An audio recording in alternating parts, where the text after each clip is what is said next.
नमस्कार दोस्तों, कहानियों की श्रृंखला में आज सुनेंगे मालती जोशी जी की कहानी अपराजिता।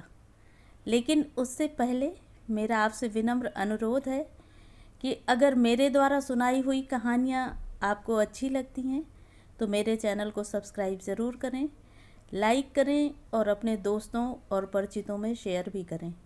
बेल आइकन दबाना बिल्कुल भी ना भूलें। आज सुनिए अपराजिता। मम्मी, वह तुम्हारी फाकालाजी एक्सपर्ट चली आ रही हैं, खिड़की में खड़ी हुई बेबी ने सूचना दी। यद्यपि उसकी मेरी ओर पीठ थी, फिर भी मेरी कल्पना ने उसके चेहरे पर बिखरी शरारत भरी हंसी देख ली थी। अपना यह गोरख धंधा जल्दी से समेट लो, नहीं तो वे आते ही कुछ कमेंट कर देंगी, बेबी ने कहा। वैसे उसके कहने की ज़रूरत नहीं थी। अंजू के आने की सूचना पाकर मैं खुद ही अपनी बुनाई का फैलाव समेटने लगी थी। 3-4 पुराने स्वेटर खोलकर मैं एक रंग बिरंगा कार्डिगन बुन रही थी। निश्चित था कि आलोचना होगी और ज़रूर होगी, और मेरा मन कुछ ऐसा था कि जरा सी आलोचना से ही टूट जाता था। तू उसे ड्राइंग रूम में ही बिठाना, मैं यह सब रखकर अभी आई। बेबी ने सहमति में सिर हिला दिया, पर साथ ही साड़ी बदलने का सुझाव भी दिया। अंजू की लकधक करती वेशभूषा के सामने मेरी घरेलू साड़ियाँ इतनी हास्यास्पद हो उठती थीं। इसी से बेबी का यह सुझाव मैंने स्वीकार कर लिया। यह अंजू भी कैसी है, साड़ी बदलते हुए मैंने सोचा। बचपन की सारी आदतें उसमें ज्यों की त्यों हैं। जब छोटी थी तब भी नुक्ताचीनी करने का कोई मौका हाथ से नहीं जाने देती थी। और पम्मी, मेरी छोटी बहन, रोनी रोनी हो जाती थी। पम्मी घर में सबसे सुंदर भी थी और छोटी भी। हम लोग तरह तरह से उसे सजाकर स्कूल भेजते, पर अंजू का एक ही फिक्रा उसकी सारी सज्जा पर पानी फेर देता। पम्मी की ही हमउम्र अंजू पड़ोस के ही घर में रहती थी। पिता तहसील में किसी पद पर थे। घर में 7-8 बच्चों का फैलाव था।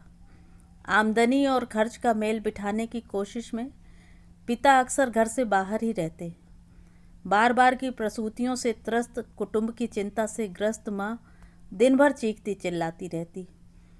इस माहौल में बच्चे बढ़ रहे थे, पर फटे पुराने कपड़ों में लिपटी रूखे बालों वाली अंजू का चेहरा उन 8 बच्चों में अलग ही चमकता था। उसके होंठ सदा भिजे रहते, चेहरा सदा तमतमाया रहता। दूसरों पर वार करने का कोई अवसर खाली नहीं जाने देती। अत्यधिक अभाव में पले बच्चों के मैंने 2 ही पर्याय देखे हैं। या तो वे अत्यंत दयनीय बने हुए नम्रता की पराकाष्ठा बने रहते हैं, या फिर अंजू की तरह सम्मान के छोटे से कण के लिए भी हास्यास्पद ढंग से लड़ते रहते हैं। अंजू अपनी इसी विशेषता के कारण मेरी स्मृति से ओझल नहीं हो पाई थी, और इतने वर्षों के बाद भी मैं उसे पहचान गई थी।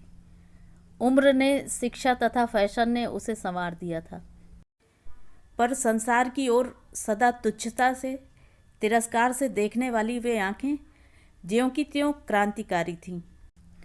न्यू मार्केट में हुई उस भेंट के बाद वह कई बार घर पर आई है, और हर बार अपनी गर्वोक्तियों के कारण बच्चों के लिए मजाक का साधन बन गई है। बाहर आने को थी कि बेबी ने दरवाजे पर ही रोककर फुसफुसा कर कहा, एकदम न्यू ब्रांड साड़ी पहन कर आई हैं, तुम्हें कसम है जो जरा भी तारीफ की। उसके गालों पर एक हल्की सी चपत जड़कर मैं बाहर आई। अंजू सचमुच किसी फैशन मॉडल की तरह कोच पर सजी धजी बैठी थी। उसकी नमस्ते का उत्तर देते हुए मैंने कहा, कहो अंजू, कैसी हो? आज फुर्सत कैसे मिल गई तुम्हें? क्या छुट्टी ली है? जी हाँ दीदी, आज मैंने ऑफ ले लिया है। वैसे बॉस तो कह रहे थे कि क्यों सीएल खराब करती हो, 2 घंटे बैठकर चली जाना, पर मुझे इस तरह ओबलाइज होना अच्छा नहीं लगता। आते आते ही बातें शुरू हो गईं। हाँ, सो तो ठीक है। इस तरह शुरू करके मैंने कुछ कहना चाहा, पर उसकी बात अभी पूरी नहीं हुई थी। दरअसल दीदी, बात यह है, बॉस मुझे ज़रा भी स्पेयर नहीं कर सकते।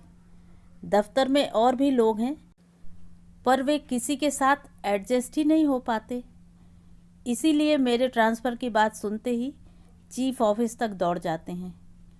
मेरा बस चले तो इस शहर में एक दिन ना रहूं, पर क्या करूं, उनका मन रखना पड़ता है। यह बॉस पुराण शायद अभी और चलता, पर बेबी बीच में कूद पड़ी। कहाँ तो मुझे कसम दिला रही थी, कहाँ खुद ही बोल उठी, हाय आंटी, आज क्या गजब की साड़ी पहनकर आई हैं। कहाँ से ली? कितने की है? खूब कॉस्टली होगी ना? ऐसी ज़्यादा कॉस्टली तो नहीं है, अंजू ने मुंह बनाकर कहा। मुझे सिर्फ 80 में पड़ी है। मिस नायर मैसूर गई थी, उन्हीं से मंगाई है। यहाँ से तो मैं कभी खरीदती ही नहीं। आंटी, आपकी तो मौज है। आपकी फ्रेंड्स कभी मैसूर, कभी कश्मीर, कभी कलकत्ता जाती रहती हैं और आप चुपके चुपके साड़ियाँ मंगाती रहती हैं। पर यह साड़ी आपको हजम नहीं होने दूंगी, कह देती हूँ। बेबी ने लाड़ भरी जिद की। तो ले लो ना, मना कौन करता है, अंजू ने अत्यंत कृपावंत होकर कहा। वैसे भी मुझे इसका टेक्सचर कुछ खास नहीं जच रहा। पर इतने पर ही चुप कर जाए वह बेबी कैसी? नाटकीय मुद्रा में बोली, पता नहीं मुझ पर यह रंग सूट करेगा भी या नहीं। आप पर तो इतना खेल रहा है। मेरे लिए हंसी जब्त करना कठिन हो गया और मैंने स्वर को यथासाध्य कठोर बनाकर कहा, बेबी, जरा चाय का प्रबंध करो। आंटी की क्या सिर्फ बातों से ही खातिर होगी? बड़े बेमन से बेबी ने रसोई का रुख किया। बेचारी बेबी सोचती है अंजू मुझ पर रोब डालना चाहती है, इसीलिए उससे नाराज है। उसे क्या मालूम, अपनी संपन्नता का नाटक कर अंजू मेरे दिल से दरिद्र बचपन की याद पोंछना चाहती है। उसका यह प्रयत्न इतना दयनीय होता था कि गुस्से के बजाय मुझे दया ही हो आती थी। बेबी की बात का सूत्र पकड़कर अंजू ने बताया कि इस साड़ी को लेकर आज उसे कितने कॉम्प्लीमेंट्स मिल चुके हैं। यह भी बताया कि हर रंग उसे सूट कर जाता है और उसके साथ काम करने वाली लड़कियां इस कारण उससे ईर्ष्या करती हैं। फिर दफ्तर की चर्चा चल पड़ी। बॉस उससे कितने खुश हैं, उससे कितनी नम्रता से पेश आते हैं, कलीग्स उससे कितना खौफ खाते हैं, दफ्तर में उसका कितना रौब है। वही बातें सुन सुनकर मुझे याद सी हो आई थी। हर बार की तरह एक आध विवाह प्रस्ताव का भी जिक्र हुआ। शुरू में तो मैं इन प्रस्तावों को बड़ी गंभीरता से लेती थी और बड़ी बहन के नाते अपनी सलाह भी देती थी, पर अब पता चल गया था कि मेरी सलाह की ज़रा भी आवश्यकता नहीं है। यह तो महज उसकी लोकप्रियता का विज्ञापन था। वह शायद बतलाना चाहती थी कि उसके चाहने वालों की कमी नहीं है, उसके निर्णय की प्रतीक्षा पर शेष है। इसी बीच चाय आ गई। कप में चाय डालते हुए बेबी ने कहा, आंटी, यह मठरी चखिए, मैंने बनाई है। अरे, तुम यह सब बना लेती हो? अंजू ने आश्चर्य में भरकर कहा। आप विश्वास नहीं करेंगी दीदी, मुझे चाय तक ढंग से बनानी नहीं आती, इसीलिए मैं पेइंग गेस्ट की तरह रहती हूँ। पहली तारीख को पैसे फेंके और सब झंझटों से छुट्टी। अंजू की इस बात पर मेरी कल्पना में उसके बचपन का घर तैर गया। नवजात शिशु को बगल में लिए माँ बिस्तर पर लेटी रहती और उनके निर्देशन में छोटी बड़ी सब बहनें रसोई में जुटी रहती। कच्ची पक्की रसोई बनाकर जब वे निपटती तो स्कूल का समय कभी का बीत चुका होता। महीने में 20 दिन प्रायः ऐसे ही निकल जाते। चाय खत्म होते होते बेबी को याद आया, आंटी, मौसी ने फ़ोटो भेजी है, देखेंगी? बेबी के हाथ से फ़ोटो लेकर अंजू देर तक फ़ोटो देखती रही। बचपन में पम्मी का मजाक बनाने वाली अंजू से इस समय भी मैं कुछ सुनने की प्रतीक्षा में थी, पर वह कुछ नहीं बोली। फ़ोटो सचमुच सुंदर थी। दोनों बच्चे फूल की तरह कार की बोनट पर बैठे थे। उनके पीछे कंधे से कंधा लगाए डॉक्टर साहब और पम्मी थे। पम्मी पहले से भी अधिक सुंदर लग रही थी। डॉक्टर साहब के कंधे पर कुछ इस अंदाज से झुकी हुई थी कि सारा चित्र उसके मधुर समर्पण का प्रतीक बन गया था। फ़ोटो के साथ जो पत्र आया है उसे सुनोगी? मैंने कहा और उसकी सम्मति की प्रतीक्षा किए बिना वह अंश पढ़ने लगी जो पम्मी ने अंजू के लिए लिखा था। दीदी, यह जानकर बड़ी खुशी हुई कि तुम्हारी वहाँ अंजू से मुलाकात हुई है। बचपन की कितनी ही यादें मन में तैर गईं। उसे मिले एक अरसा हो गया। कैसी लगती है अब? कुछ मोटी हुई या वैसी ही है, सूखे बांस की तरह? उससे कहो मुझे पत्र लिखे और अपनी एक तस्वीर भी भेजे। अकेली की नहीं, पूरी बटालियन के साथ। दीदी, उसके मियाँ से पूछना कि खाना वाना बनाकर देती भी है या दिन भर लड़ती ही रहती है। पत्र पढ़ते पढ़ते मैंने देखा अंजू का चेहरा सफ़ेद पड़ गया था। फोटो उसके हाथ में कांप रहा था।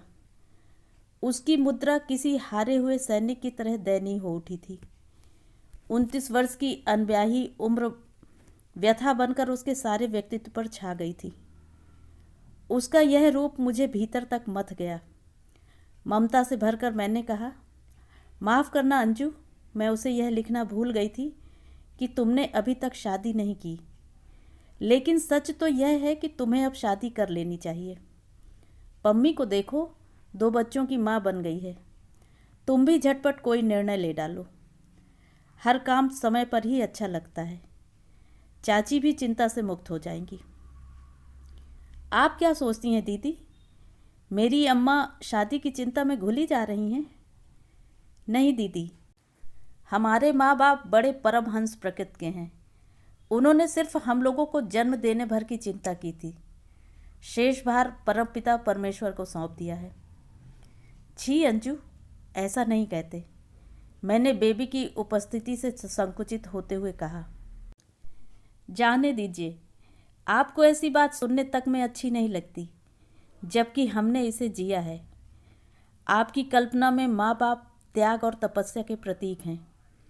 हमारे लिए माँ बाप केवल अभावों के आश्रयदाता हैं। जानती हैं दीदी, जिस उम्र में बच्चे ठीक से बोलना भी नहीं जानते, उस उम्र में हमने इच्छाओं को मारना सीख लिया था। बड़ा कठिन दुख है दीदी, सिर्फ सहकर ही जाना जा सकता है। कहते कहते अंजू हंस पड़ी, ऐसी हंसी जो रोने से भी अधिक करुण थी। लेकिन अंजू, बीती बातों पर सोचने से क्या फ़ायदा? मैंने समझाते हुए कहा। अब तो तुम स्वतंत्र हो, अपने पैरों पर खड़ी हो। तुमसे विवाह करने के इच्छुक व्यक्तियों की भी कमी नहीं। तुम अपना भविष्य खुद बना सकती हो। जानती हो, पम्मी ने अपनी शादी खुद तय की थी। पिताजी तो तब थे भी नहीं। आप बार बार पम्मी से मेरी तुलना क्यों करती हैं? उसने खींच कर कहा। पम्मी के पिताजी उसके लिए सुंदर भविष्य की योजना बनाकर गए थे। हमारे पूज्य पिताजी हमारे लिए क्या छोड़ गए हैं? एक बीमार माँ, 4 छोटे भाई बहन और ढेर सारा कर्ज। लेकिन तुम्हारे बड़े भाई हैं तो? अपनी रोजी कमाने लायक तो उन्हें किसी ने पढ़ाया नहीं। परिवार का भार वे क्या उठाएंगे? बहनों की शादी भी की है तो ऐसी जगह कि एक दिन के लिए भी उनके आंसू नहीं सूखे। दान दहेज के अभाव में अच्छे घर मिलते भी कहाँ से? मैं चुप थी, क्या कहती। इतनी सारी जिम्मेदारियों के साथ मुझे कौन ब्याहना चाहेगा दीदी? और मेरा स्वाभिमान भी यह गवारा नहीं करेगा।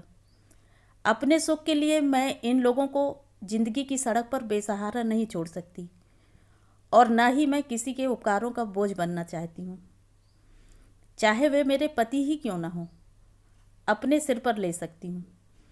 कहते कहते उसके मुख पर पहले की सी चमक लौट आई थी। अब थोड़े दिनों की बात और है, चारों कॉलेज में पढ़ रहे हैं। पढ़ाई खत्म होते होते मैं बहनों की शादी कर दूंगी। छोटा भाई इंटेलिजेंट है, डॉक्टर बनने का मेरा सपना वह पूरा कर रहा है। इन सब से निपटने के बाद समय रहा तो अपने बारे में सोचूंगी। जन्मदाताओं की भूलों का मैं अकेली ही प्रायश्चित कर लूँगी। कम से कम 4 मासूम जिंदगियां तो उस अभिशाप से बच जाएंगी। बोलते बोलते श्रम से, उत्तेजना से उसका चेहरा तमतमा आया था। अब उस पर मुझे हंसी नहीं आ रही थी। उसका यह रूप मेरे लिए नया था। संसार को तुच्छ समझने वाली, हमेशा अपने पर गर्व करने वाली अंजू के लिए मन में श्रद्धा जाग रही थी। लग रहा था यह उसका अधिकार है, क्योंकि उसने विषम परिस्थितियों के बीच से अपना रास्ता खुद बनाया है। अपने साथ 4 व्यक्तियों का निर्माण किया। उसने दया की भीख को ठुकराकर हमेशा अपने कृतित्व का सहारा लिया है। सचमुच आज भी वह अपराजिता है। तो ये थी कहानी। कहानी आपको कैसी लगी कमेंट करके ज़रूर बताएं।